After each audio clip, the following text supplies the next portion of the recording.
Males fight to win a mate. These two are just sparring for practice.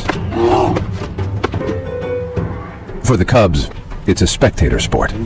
Being social has its advantages.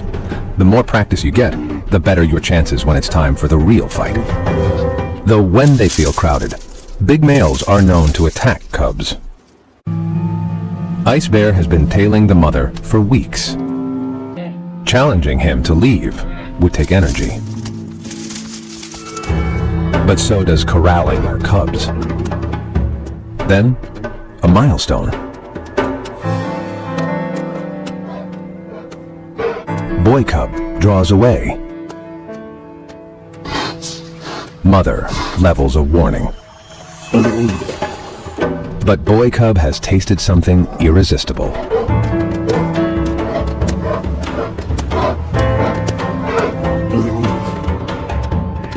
It's a costly game of cat and mouse. The calories the cubs are burning come from mom's milk.